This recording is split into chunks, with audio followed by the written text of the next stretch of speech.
Le cinquième évangile, conférence de Samael Aoun-Weor, partie 1, psychologie gnostique révolutionnaire, le mental, paix invérentielle. Samael Aoun-Weor vous parle depuis le siège patriarcal de Mexico. Je m'adresse de nouveau à vous, frères du mouvement gnostique du Salvador. Je veux que vous mettiez toute votre attention dans cette chaire qui s'intitulera « Le mental ». L'heure est venue, mes chers frères, de comprendre qu'il est nécessaire de nous libérer du mental. Ça et là, dans les différents recoins de ce monde affligé qu'est le nôtre, existe réellement beaucoup d'organisations de type pseudo-ésotérique et pseudo-occultiste qui se consacrent à donner des enseignements sur le mental.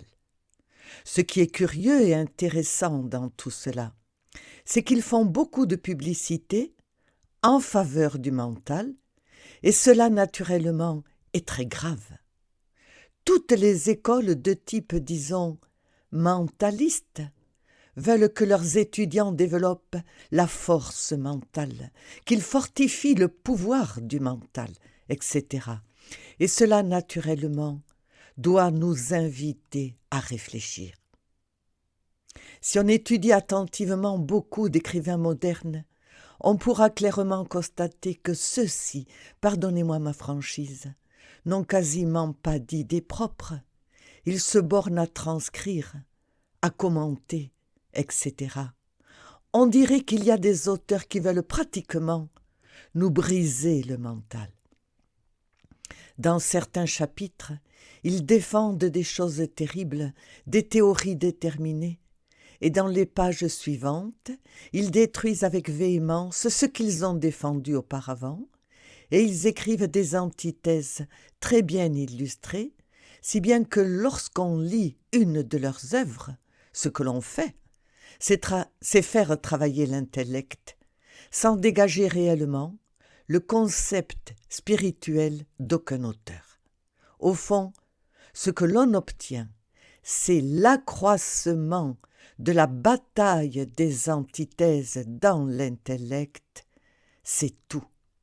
Cependant, de quoi sont-ils sûrs? Qu'ont-ils constaté? Qu'ont-ils expérimenté, ces érudits de l'intellectualisme? Rien, mes chers frères, rien. Ils ont le mental bourré d'une immense quantité d'informations, mais ils ne sont sûrs de rien, ils ne savent rien.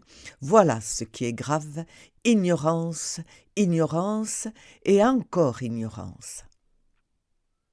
Non seulement il existe des ignorants analphabètes, mais il y a aussi des ignorants instruits, et ceux-là sont doublement ignorants. Non seulement ils ignorent, mais de plus, ils ignorent qu'ils ignorent. Ne pas savoir n'est pas un délit, mais il y a des gens qui non seulement ne savent pas, mais qui de plus ne savent pas qu'ils ne savent pas. C'est exactement la situation des ignorants instruits, des grandes lumières de l'intellect. À quoi sert-il d'avoir le mental bourré, farci de théories dont on n'est pas certain, qu'on n'a jamais expérimenté? Ce qui est important, mes frères, c'est d'expérimenter le réel. Ce n'est possible qu'en l'absence du mental. Je veux que vous réfléchissiez tous sur toutes et chacune de mes paroles, une à une. Je vois que personne n'a été heureux avec le mental. Dans le monde, il existe des millions de personnes. Notre planète a réellement 3 milliards d'êtres humains qui raisonnent, qui analysent, etc. Et après, le mental a-t-il rendu heureux l'un d'entre eux? Mes frères, mettez votre main droite sur le cœur, soyez sincères avec vous-même et posez-vous la question suivante: ai-je été heureux avec mon raisonnement? Le mental m'a-t-il rendu heureux? Si l'un de vous a été heureux avec le mental, eh bien je souhaiterais avoir le grand honneur de le connaître. Quant à moi, de ma vie, je n'ai jamais vu qui que ce soit qui ait atteint la félicité au moyen du raisonnement ou de l'intellect ou du processus de la pensée. J'ai compris que nous devons épuiser précisément le processus de la pensée. Il me semble que la pensée ne résout rien, absolument rien. Dans la pratique, j'ai pu constater jusqu'à satiété que ceux qui, dans le mouvement gnostique, se sont distingués par leurs projets, sont ceux qui ont réalisé le moins de choses, ceux qui en ont le moins fait. Dans la pratique, j'ai pu vérifier totalement, intégralement, que ceux qui vivent d'instant en instant sont ceux qui en font le plus. Moi, par exemple, si j'avais dû attendre d'avoir quelques dollars pour pouvoir faire le mouvement gnostique, je suis sûr que jamais nous ne l'aurions fait. Tous les gens savent très bien que je n'ai jamais été un homme riche. J'ai commencé le mouvement avec une poignée d'amis, et cependant vous voyez que le mouvement gnostique a augmenté et qu'il a déjà embrassé tout l'hémisphère occidental. Bientôt, nous pourrons introduire nos œuvres aux États-Unis et notre mouvement arrivera à s'étendre mondialement. Mais pour cela, je n'ai pas eu besoin de projet, mes chers frères. J'ai vécu d'instant en instant et c'est tout. Nos missionnaires sont partis sans argent, parcourir les différents pays d'Amérique. Ils ont frappé à différentes portes, et c'est ainsi qu'ils ont formé des groupes. Et chaque jour, cette grande œuvre s'étend. Là, il n'y a pas eu de projet, mais des faits. Je crois qu'on doit toujours devancer le processus de la pensée. Je suis en faveur de la philosophie de la momentanéité. Je crois sincèrement en la spontanéité. Si quelqu'un est interrogé, il doit devancer le processus de la pensée et répondre spontanément, instantanément, avec ce qui lui vient d'un cœur sincère. Ainsi, peu à peu, se libère-t-on de tout le processus de la pensée. Si un problème se présente dans la vie, on ne doit pas essayer de le résoudre, il vaut mieux le dissoudre. En réalité, un problème est une forme mentale à deux pôles, le positif et le négatif. Cette forme flotte dans notre entendement avec sa bataille des antithèses entre les pôles et il est évident qu'elle arrive à constituer en nous des préoccupations et des souffrances. Essayer de les résoudre est aussi absurde que de vouloir vivre enfermé dans une bouteille. Donc, un problème dans une bouteille bouteille de type intellectuel. Celui qui est embouteillé dans un problème agit, vit et pense en fonction de son propre embouteillement, c'est-à-dire qu'il s'auto-enferme, il vit à l'intérieur d'un cercle vicieux, absurde, et il ne résout rien.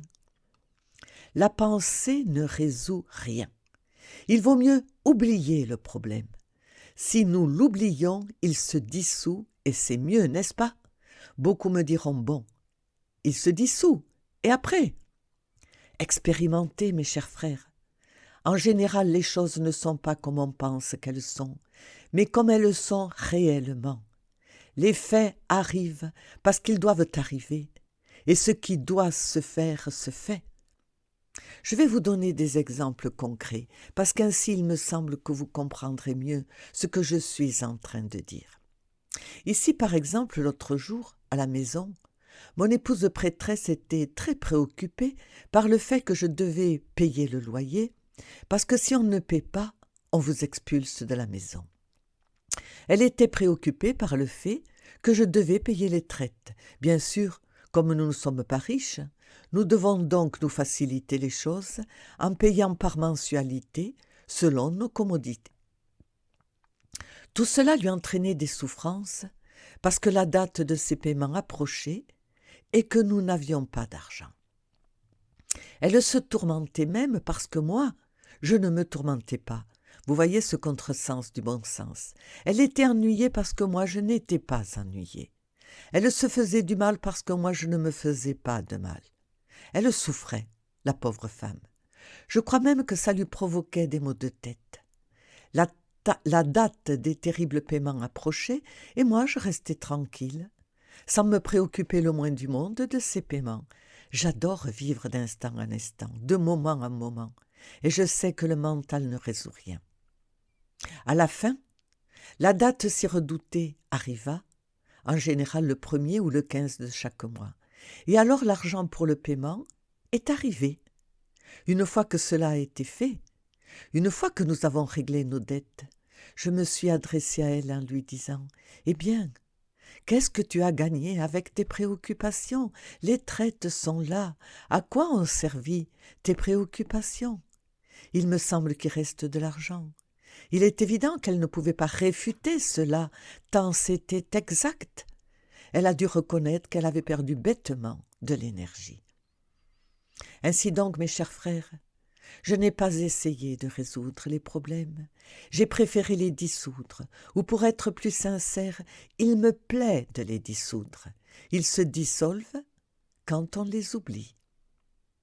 Il est vrai qu'on pourrait objecter en disant « Bien, et si vous n'aviez pas reçu l'argent pour payer ces traites, qu'en serait-il resté de votre philosophie ?» Cette question serait terrible, non? Cependant, ceux qui me posent de telles questions n'arriveront pas à détruire, ne serait-ce qu'un instant, ma philosophie de la momentanéité. Si l'argent pour payer ces traites n'était pas arrivé, et alors, quand bien même j'aurais vendu les meubles de la maison, ou je serais allé par là, dans un petit quartier humble et simple, et alors, serais-je mort pour autant? Ou cela aurait-il changé le cours de l'univers? Aurais-je succombé de faim et de misère? Non, mes chers frères, rien de cela ne serait arrivé. Simplement, j'aurais changé de domicile. C'est tout. Peut-être que les créanciers m'auraient enlevé les objets qu'on m'a donnés. Et alors? Comme je ne m'attache pas à ces objets, parce que l'attachement est formé par un autre type de moi, c'est tout. Il me semble que... N'est-ce pas?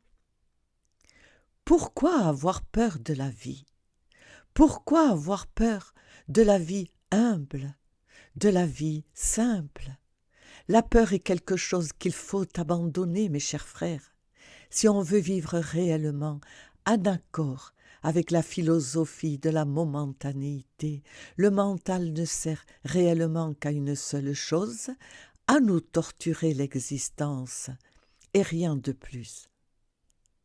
Quand on lit autant d'auteurs qu'il y a par là, qui exhibent des théories aussi nombreuses, on se rend compte de l'ignorance dans laquelle ils vivent. Ils exposent une thèse qu'ils ont apprise quelque part par là, ensuite ils la détruisent eux-mêmes, en mettent une autre, et en conclusion ce qui arrive, c'est qu'ils ont le mental rempli d'informations livresques, mais ils ne savent rien, ils n'ont rien expérimenté du réel, et c'est très douloureux.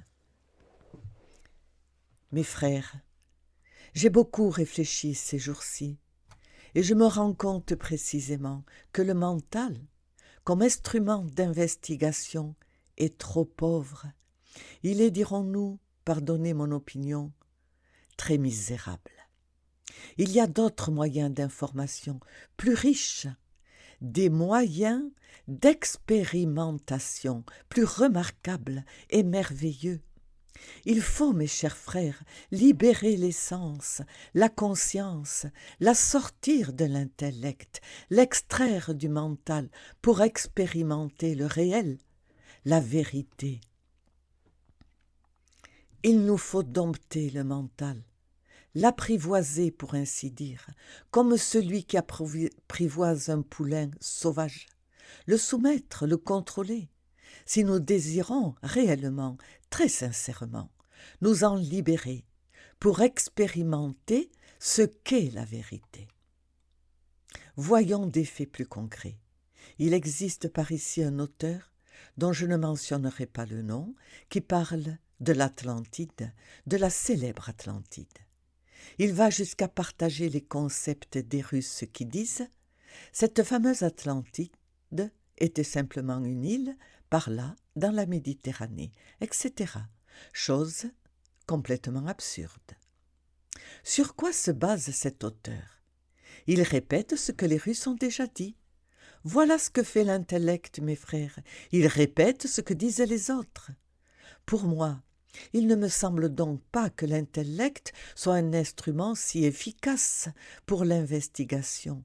Ce serait mieux, par exemple, de désembouteiller les sens grâce à la méditation, c'est-à-dire désembouteiller la conscience, la sortir de cette cage de concepts intellectuels ou rationnels. La conscience dégagée, libre du processus de la pensée. Quand les gens vont-ils comprendre qu'il est nécessaire de se libérer du processus de la pensée? À cette époque, à quelle époque? À quelle date? Observez les grands diplomates de ces temps-ci, ils essaient mutuellement de se tromper les uns les autres. Ces renards de la politique, grands ambassadeurs, délégués, grands ministres, etc., ne font réellement rien d'autre que d'essayer de se tromper mutuellement. Comment pourrait-il y avoir une paix universelle de cette façon, les uns essayant de tromper les autres? Croyez-vous qu'ainsi vont pouvoir se réaliser de véritables traités de paix? Un diplomate, par exemple, croirait-il d'autres diplomates? La méfiance est mutuelle et cela provient du mental. La paix pourrait-elle s'établir par hasard sur la base de la méfiance mutuelle? Il est évident que non, mes chers frères. Les renards de la politique ont déçu le monde, c'est certain. Les lumières de l'intellect, des pervers qui jugent avec le mental, comme tout cela est douloureux. Le monde est actuellement gouverné par des fripons de l'intellect, c'est terrible. Voyez l'anarchie, le chaos dans lequel vit le monde. Chacun se lève contre chacun, les uns contre les autres, et tous contre tous. Et vous pouvez être sûr qu'arrivera le jour où la troisième guerre mondiale en finira avec tous. La réflexion nous indique alors qu'il est nécessaire d'en finir avec le processus de la pensée pour arriver à connaître la réalité. Je veux, mes chers frères, que vous pratiquiez la méditation de façon plus intense. Quand le mental est réellement calme, non pas calmé par la violence, je le répète, mais calme, de manière spontanée et naturelle, quand le mental est en silence, non pas forcé au silence, bâillonné, parce qu'alors à l'intérieur il crierait, non, je le répète, en silence, de façon naturelle, alors advient le nouveau. Dans la méditation, mes chers frères, nous devons en premier lieu placer notre corps de la manière la plus confortable. Certains préfèrent méditer assis. Il y en a qui préfèrent le faire dans la posture orientale. D'autres préfèrent se coucher sur le sol, les jambes et les bras ouverts en forme d'étoile flamigère, qui est, dirons-nous, la forme de méditation des maîtres, la forme supérieure. Et chacun peut donc choisir la position qu'il considère comme la plus confortable.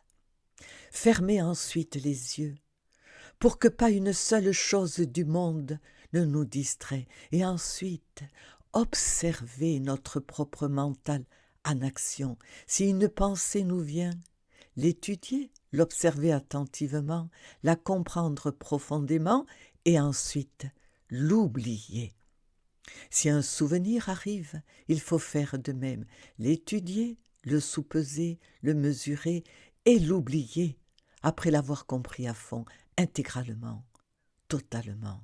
Si un désir quelconque arrive, eh bien nous allons étudier le désir, l'approfondir, voir ce qu'il a de réel, ensuite l'oublier.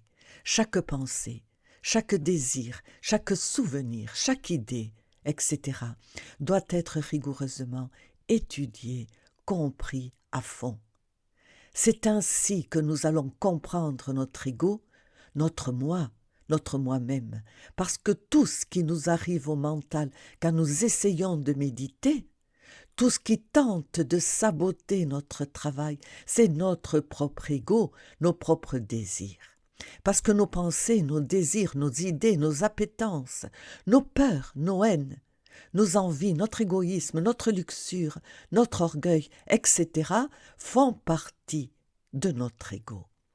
Ainsi donc, dans la méditation, nous allons voir ce qui apparaît. Nous allons voir notre propre ego qui a un début et une fin. C'est comme une pelote de fil, par exemple. Elle a un début et elle a une fin. Ainsi, c'est l'ego, mes chers frères. Il a un début et il a une fin.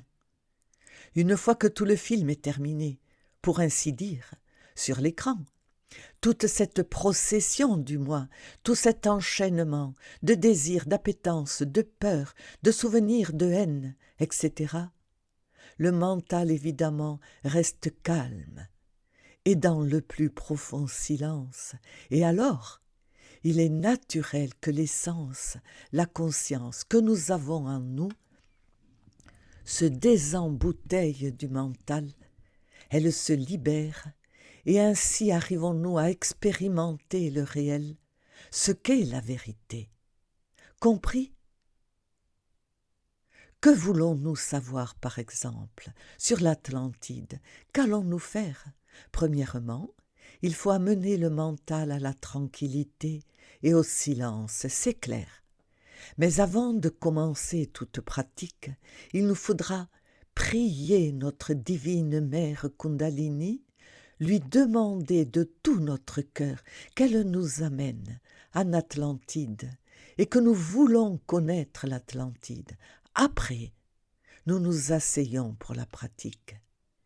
Et une fois que le mental est tranquille et silencieux, eh bien, il est évident, mes chers frères, qu'alors la divine mère Kundalini nous amènera en Atlantide et que nous allons la voir.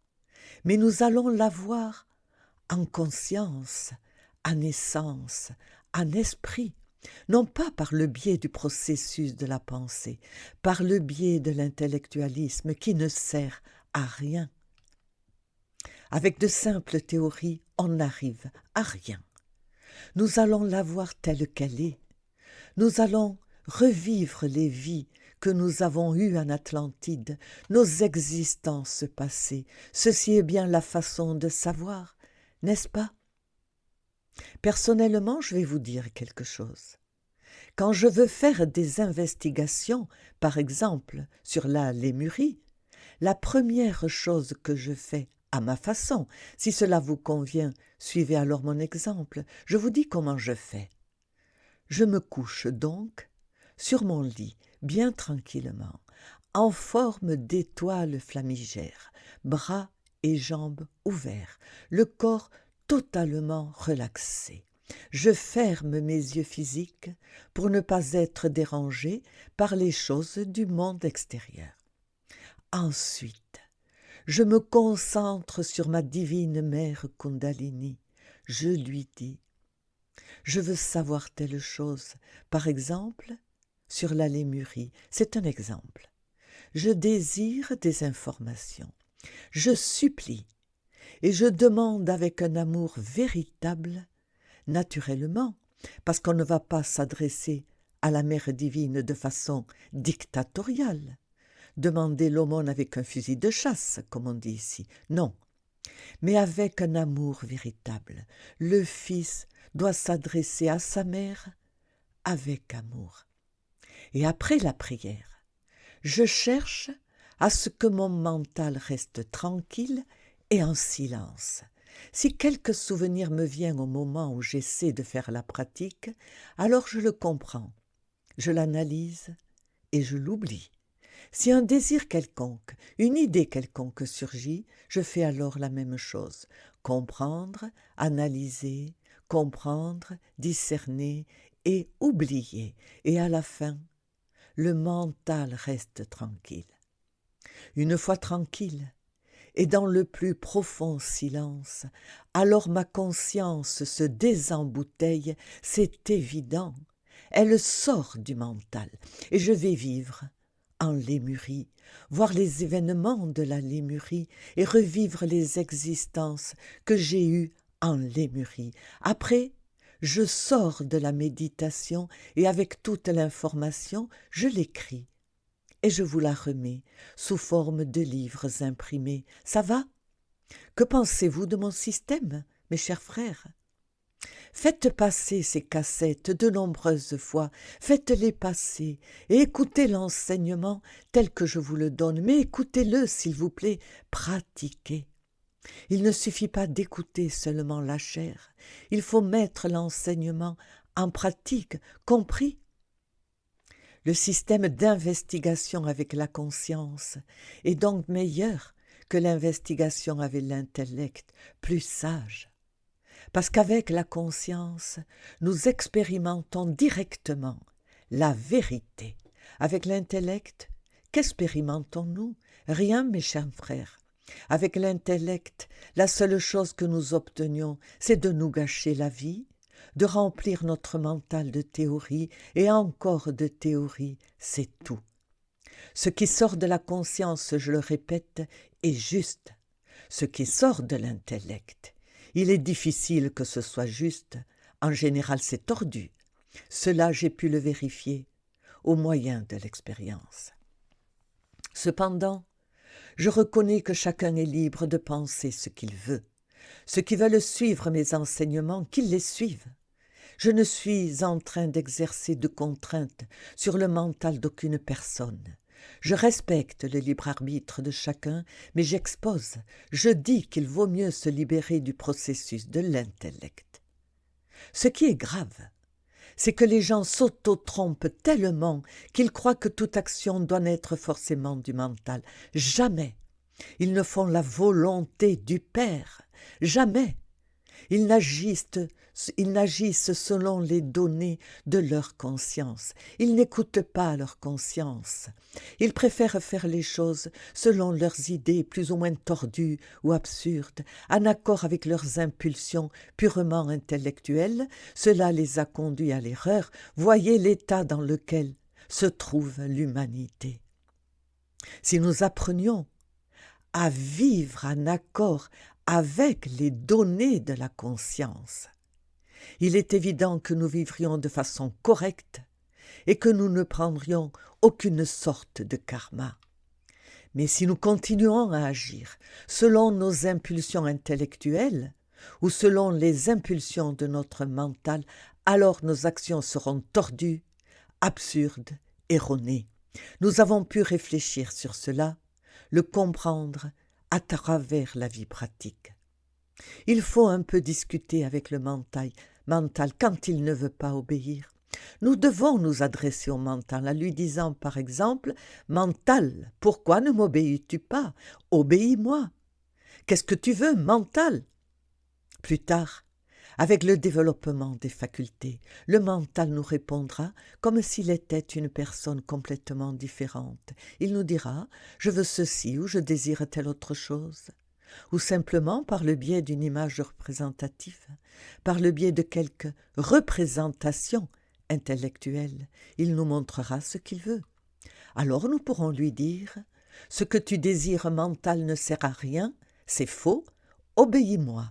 Je suis ta conscience et tu dois m'obéir mental. » Ainsi, peu à peu, nous allons le dominer. Il faut apprendre à discuter avec lui, le traiter de la même façon que les muletiers traitent un âne qui ne veut pas obéir. Avez-vous vu, frères, comment les dresseurs de chevaux traitent les chevaux? Parfois ils vont jusqu'à les réprimander, et c'est ainsi que nous devons faire avec le mental, le traiter comme un âne ou un cheval, comme quelque chose qui doit apprendre à obéir, ne pas être esclave du mental, parce que si nous sommes esclaves du mental, nous allons à l'échec. Il y a un point très délicat pendant la méditation. Souvent, Quand on croit qu'on est arrivé à la quiétude et au silence du mental, on n'y est pas encore arrivé. Alors, on doit fouiller à l'intérieur.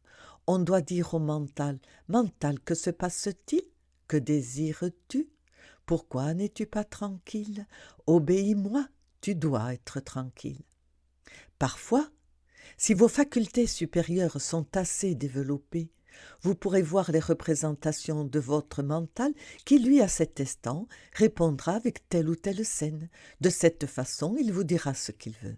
Mais c'est précisément le moment de savoir lui répondre, de savoir traiter ce mental de la même façon qu'un muletier traiterait un âne qui ne veut pas obéir, un âne qui ne veut pas rester calme, mais qui, à la fin, resterait calme.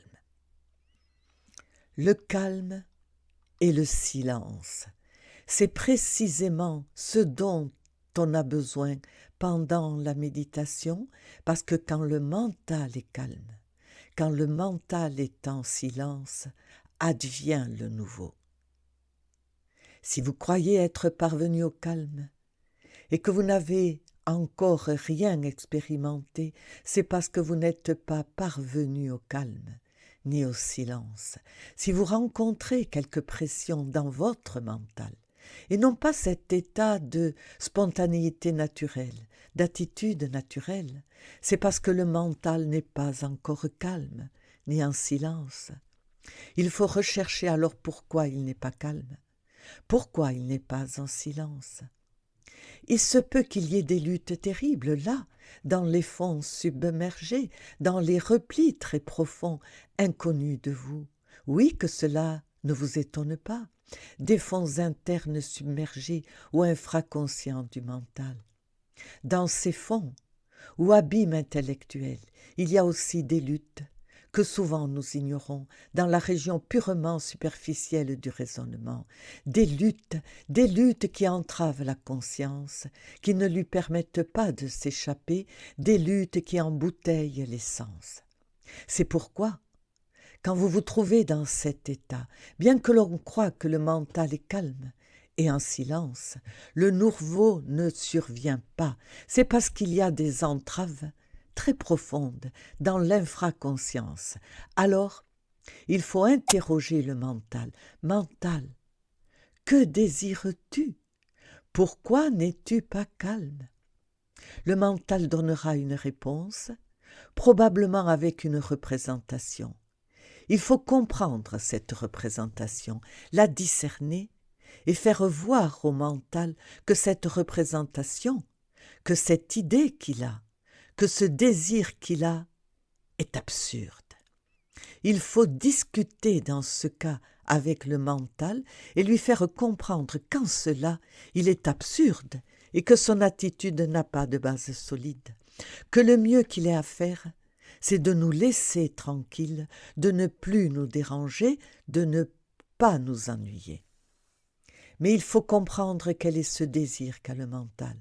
Ce désir est peut-être terriblement submergé. Il faut le comprendre pour pouvoir le détruire. Une fois détruit, arrive alors le calme et le silence du mental. Et s'il ne vient pas, alors que faire? C'est parce qu'il y a quelque autre désir submergé, quelque autre problème par là, dans l'infraconscience. Dans ce cas, il faut recommencer. Il faut discuter avec le mental. Il faut l'interroger pour savoir ce qu'il veut. Il faut lui faire comprendre que ce qu'il désire est absurde, qu'il nous laisse en paix, qu'il ne nous dérange pas. Ainsi, en dominant le mental, en l'apprivoisant comme un poulain sauvage, viendra enfin le moment où il apprendra à être calme et silencieux jusqu'à ce que vienne la libération de l'essence, la libération de la conscience. Avoir la conscience libre, hors du terrain purement intellectuel, on peut expérimenter, étudier, mes chers frères, non pas seulement l'Atlantide ou la Lémurie, mais même les dieux et les nuits cosmiques. On peut approfondir l'histoire des siècles, se connaître soi-même et connaître les autres, découvrir les mystères de la vie et de la mort, expérimentez les 7 secrets indicibles, etc. Davantage de méditation, s'il vous plaît, davantage de méditation, c'est ce dont vous avez besoin. Dans la 3e chambre, dans le lumicial, on peut faire la méditation en groupe et il convient de la faire pour que vous receviez de la force. Et chez soi, il faut travailler quotidiennement chez soi. Mes chers frères, travaillez, travaillez et travaillez. Rappelez-vous que la méditation est le pain du sage et notre pain quotidien. Nous devons la pratiquer intensément. Vous m'avez compris? Bien, mes chers frères, je crois que j'ai suffisamment parlé aujourd'hui. Maintenant, je vous invite à pratiquer la méditation. Je vous invite à étudier. Je vous invite à réfléchir sur les enseignements que je vous ai donnés au moyen de cette cassette enregistrée. Paix invérentielle.